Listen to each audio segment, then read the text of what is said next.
So if you've decided that you want to be a veterinarian and it's getting close to the time of application, you might be asking yourself a lot of questions like, what school should I go to? What school is the best fit for me? And how can I get out of all of this with the least amount of debt possible?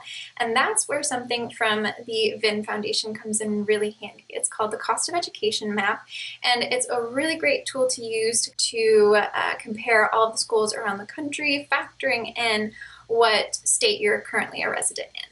So if you go to the right-hand side of the screen, you will put in which state resident you are. And for example, I'm a Michigan resident. So if we put all of that in, the map will show us on a gradient. Towards red will be more expensive schools, towards green will be least expensive schools. So one school that I was seriously considering as I was applying was University of Missouri. So if I click on the University of Missouri, it'll show me what the in-state tuition is, what the out-of-state tuition is, and living expenses as well as the totals. And from here, we can say, okay, what is the total cost of attendance? What's the big picture number looking like? And from there, we can go, okay, so what does that word mean, cost of attendance? What gets factored into that? And that would be the cost of living for that area, which is very important. And for me, staying in state, it actually would have costed me more just through rent and groceries and things like that than moving out of state to my current town. And we can also look at tuition, so just what does it cost just to go to that school, as well as any accrued interest, which means the interest that you are gathering as you are completing your schooling.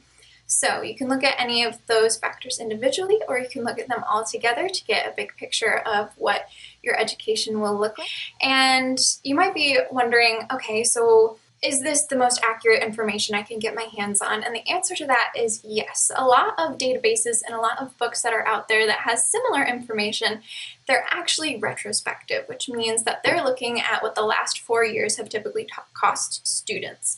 This map is really cool and different in the way that it actually looks at the next 4 years, because when I was applying, there was this one school that looked really great on paper, and before I found this map, I was looking at all the books and all the databases out there, and it looked like it was the least expensive thing for me.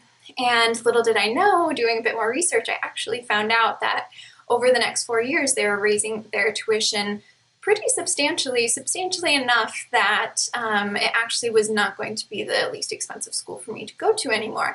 And that can really make or break a decision. That is some crucial information to know. And that's what makes this map so much better and so much different than all of the other information you can find out there.